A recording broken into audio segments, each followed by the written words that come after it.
Big Boss Kannada season 12ರಲ್ಲಿ mutant Raghu ಹಾಗೂ ಅಶ್ವಿನಿ ಗೌಡ ಅವರ ಗೆಳೆತನ ಗಮನ ಸೆಳೆದಿದೆ.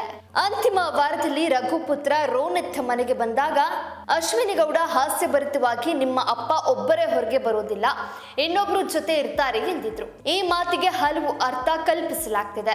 ಬಿಗ್ ಬಾಸ್ ಕನ್ನಡ ಸೀಸನ್ 12ರಲ್ಲಿ ಈಗ ನಡೀತಾ ಇರೋದು ಕೊನೆಯ ವಾರ. ಸ್ಪರ್ಧಿಗಳ ಮಧ್ಯೆ ಸಾಕಷ್ಟು ಟಫ್ ಸ್ಪರ್ಧೆ ಏರ್ಪಡ್ತಾ ಇದೆ. ಯಾರು ಹೋಗ್ತಾರೆ, ಯಾರು ಕಪ್ ಗೆಲ್ತಾರೆ ಎನ್ನುವ ಕುತೂಹಲ ಮೂಡಿ ಬಂದಿದೆ. ಈ ಮಧ್ಯೆ ಕೊನೆಯ ವಾರದಲ್ಲಿ ವಿವಿಧ ರೀತಿಯ ಆಸೆಗಳನ್ನ ಹೇಳಿಕೊಳ್ಳಲು ಅವಕಾಶ ಇತ್ತು. ಅದೇ ರೀತಿ ರಘು ಅವರು ತಮ್ಮ ಮಗನ ಜೊತೆ ಸ್ವಿಮ್ಮಿಂಗ್ ಪೂಲ್ ನಲ್ಲಿ ಆಟ ಆಡಬೇಕು ಎಂದು ಆಸೆ ಹೇಳಿದ್ರು. ಅಂತೆಯೇ ರಘು ಮಗ ರೋನಿತ್ ಬಿಗ್ ಬಾಸ್ ಮನೆಗೆ ಬಂದಿದ್ದಾರೆ. ಬಿಗ್ ಬಾಸ್ ಮನೆಯ ಈಜುಕೊಳದಲ್ಲಿ ಮ್ಯೂಟೆಂಟ್ ರಘು ಹಾಗೂ ಅವರ ಮಗ ರೋನಿತ್ ಆಟ ಆಡ್ತಾ ಇದ್ದಾರೆ. ಈ ವೇಳೆ ಅಶ್ವಿನಿ ಗೌಡ ಮಾತಿಗೆ ಇಳಿದಿದ್ದಾರೆ. ನಿಮ್ಮ ಅಪ್ಪ ಬಿಗ್ ಬಾಸ್ ಮನೆಯಿಂದ ಹೊರಬರುವಾಗ ಒಬ್ಬರೇ ಬರೋದಿಲ್ಲ, ಇನ್ನೊಬ್ರು ಅವರ ಜೊತೆ ಇರ್ತಾರೆ, ಓಕೆ ಅಲ್ವಾ ಅಂತ ಕೇಳಿದ್ದಾರೆ. ಯಾರಿರ್ತಾರೆ ಎಂದು ರೋನಿತ್ ಮರು ಪ್ರಶ್ನೆ ಮಾಡಿದಾಗ ಅಶ್ವಿನಿ ಗೌಡ ಉತ್ತರಿಸಬೇಕು ಎನ್ನುವಾಗ ಬಿಗ್ ಬಾಸ್ ಹಾಡೊಂದನ್ನ ಹಾಕ್ತಾರೆ. ಹೀಗಾಗಿ ಆ ಸಂಭಾಷಣೆ ಮುಂದುವರಿಯಲೇ ಇಲ್ಲ. ಅಶ್ವಿನಿ ಗೌಡ ಹೇಳಿದ ಮಾತಿಗೆ ನಾನಾ ಅರ್ಥ ಕಲ್ಪಿಸಲಾಗ್ತಿದೆ.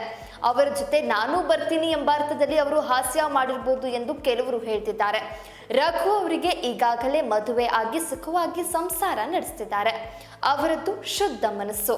ಹೀಗಾಗಿ ಈ ಬಗ್ಗೆ ಅವರು ಆಲೋಚಿಸೋದಿಲ್ಲ. ಇದೆಲ್ಲ ಹಾಸ್ಯಕ್ಕೆ ಮಾತ್ರ ಸೀಮಿತ ಅಂತ ಅಭಿಮಾನಿಗಳು ತಿಳಿಸ್ತಿದ್ದಾರೆ.